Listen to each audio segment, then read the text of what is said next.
How might education mediate difference and dominance? Part 1. The issue, immigration into Australia. The article begins by explaining the history of immigration into Australia and that racial labelling is used to marginalise the minority and give superiority to the Australian people. Smith quotes that the nicknames may change, but the fear that derives such insult is persistent and widespread. This relates to theorist S. Castle's theory of how cultural difference weakens national identity, dividing the nation into different social groups. Secondly, the article refers to how past migrants have now been accepted as part of the Australian culture.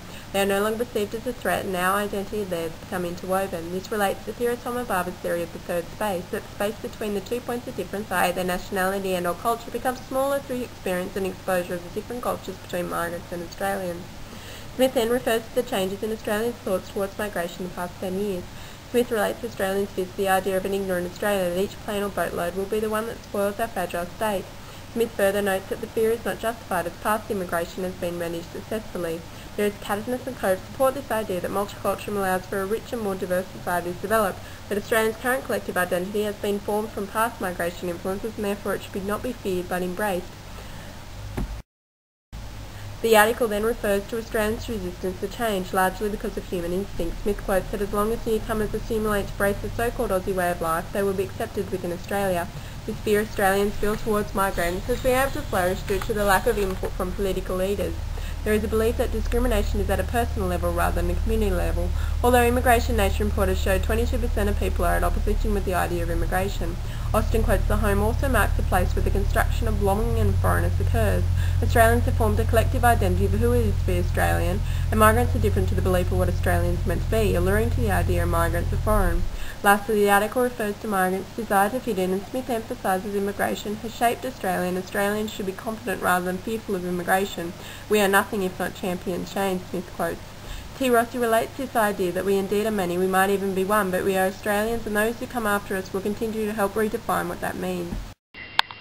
Hi and welcome to this informal conference on ideas that we can introduce into the curriculum. The issue that I'd like to incorporate into the new curriculum is greater understanding and tolerance towards immigration into Australia. The sector level that I'll be addressing is early childhood. There are a few questions that the audience put forward that would like me to answer. Firstly, what ideas do I have for how I might teach this topic? I would like to begin with a short music clip from the song We Are One But We Are Many by Judith Durham. We are one. But we are many, and from all the land on earth we come. We share a dream and sing with one heart. I am, you are, we are Australians. Through using this song and music, I'd like to engage students' thoughts that everyone is different, but we can interweave our differences and become something greater. Students will also be encouraged to engage in conversation about their home environment, to allow for understanding and a sense of pride of whom they are. J. Austen quotes that the home is a very complex social construction site and has a strong attachment for the children. It can be seen that the home is a powerful tool in looking at difference and diversity within the community in which the students live. Also, within the classroom, other ways this topic can be taught is through craft, dance and food, and looking at cultural artefacts by exploring the different cultures within the world. T. Rossi emphasises that as teachers we are called upon to make such a commitment to help young people find their way in the world.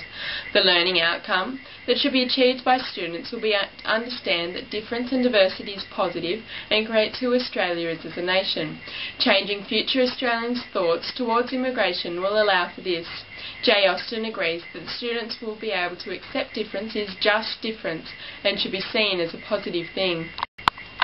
What would you hope to draw out of this event that might assist learners deepen their understanding of difference in community identities was the next question put forward. Students will begin to understand difference and diversity within communities by looking at similarities between themselves and migrants. Fear towards immigration will no longer exist through education on the issue. Darling Harmon emphasises this, that education is a democracy. Education gives students access to social understandings developed as they actually participate in pluralistic community, talking together, making decisions and coming to understand multiple views. That to understand difference in cultures and community identities, immigration will not be feared, it will be understood. What potential does the event hold for critical engagement of various identity, locations and sense of self? Currently, the view on immigration into Australia has a low level of tolerance towards migrants. In relation to identity locations of race, class and gender, migrants are received indifferent in a negative way. Migrants are discriminated by their race. They are often subjected to pursue lower class jobs, and the gender roles they play are looked upon with negative connotations. As teachers, we should reflect on Marianne Lewis's quote that clearly schools have a significant role to play in shaping national identities. That through understanding tolerance towards migration in the schooling environment, it would change the way migration is viewed within Australia.